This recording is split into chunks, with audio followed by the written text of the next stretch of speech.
એ ગામના એ સાધુ મહાત્મા એ ચોરે જે સત્સંગ કરાવતા હતા એનો અવાજ બહુ વિશાળ હતો, દૂર સુધી સંભળાય. અને અમે પેલાના બ્રાહ્મણો અને સાધુ ઘી ખાધેલા હતા એટલે અવાજ મોટા હતા, હવે ઠરડાઈ ગયા. હવે જો કાનમાંથી આંગળી કાઢે તો સત્સંગ સંભળાઈ જાય, અને આંગળી કાઢે તો જ કાંટો નીકળે ને. કાંટો ક્યાં લાગે? પગમાં. પગમાંથી કાંટો કોણ કાઢે? હાથ. હવે હાથ કાંટો કાઢવા જાય તો સત્સંગ સંભળાઈ જાય. એટલે લંગડા તે પગે બહાર નીકળી ગયા, પછી કાંટો કાઢ્યો. બહુ કરી કે આજે કઈ ચોરીનો મેળ ન આવ્યો.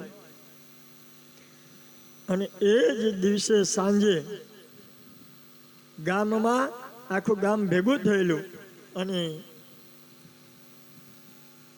હવેનો ગામનો વિકાસ કઈ રીતે કરવો એની કંઈક ચર્ચાઓ ચાલતી હશે.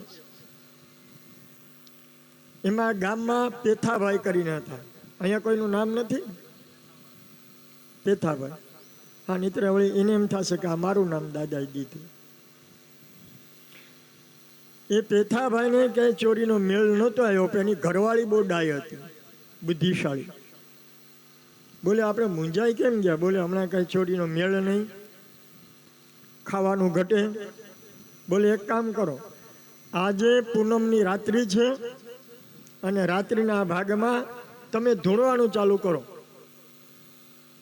હા, પછી એમ કહેવાનું કે હું તમારા બધાના કુળદેવી પ્રગટ થઈ ગઈ છે, માતાજી સાક્ષાત આવ્યા. હા, એ બરાબર. પછી કહેવાનું તમે 3 વર્ષથી નિવેદ નથી કર્યા. હા, લાવો પ્રત્યક્ષ નિવેદ લેવા આવી છું. પેથાભાઈને આ વાત ગમી ગઈ. હા, આ કરવા જેવું ખરું. એટલે ધનના ઢગલા.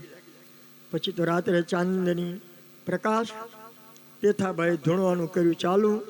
અહીં મારાથી ધૂણાય એમ નથી, નહીં તો તમને બતાવી દે કેમ ધૂણ્યું. ગામ ભેગું, આખું ગામ ભેગું થયું. બોલે કોણ છે? બોલે આપણા કુળદેવી છે, નૈવેદ્ય લેવા માટે આવ્યા છે. બધા ભેગા થયા, બધા પગે લાગવા માંડ્યા. આને તો ખબર જ નહીં કે માતાજી આપણે આવા હોય. બોલે માં, આપ કોપાઈમાન ન થાવ, શું જોઈએ છે? બોલે 3 વર્ષથી તમે નિવેદ નથી કર્યા એટલે હું લેવા આવી છું. તો કે હા હો માં, એ વાત સાચી છે, મેં 3 વર્ષથી નિવેદ કર્યા નથી. પ્રૂફ. કોઈ મણ, કોઈ 2 મણ, કોઈ ગુણ, કોઈ 2 ગુણ, બાજરો, ઘઉં, ચોખા, માંડવી, રૂપિયા, સારું ઘણું બધું થઈ ગયું ઢગલ્યો. એમાં પેલા મહાચાર જે ચોર હતા એને સમાચાર કોઈ આપ્યા, હાલો એલા તમે કેમ અહીં બેઠા, આપણા કુળદેવી આવ્યા છે નૈવેદ્ય લેવા. હે? ઓલા ચારે કે આપણા ઘરમાં તો કાંઈ નથી, માતાજીને શું આપશું? એક ડાયો હતો, એને કીધું કાંઈ નથી તો કાંઈ નહીં, પણ માને પગે તો લાગ્યા આપણે. એટલે પછી તો ગયા.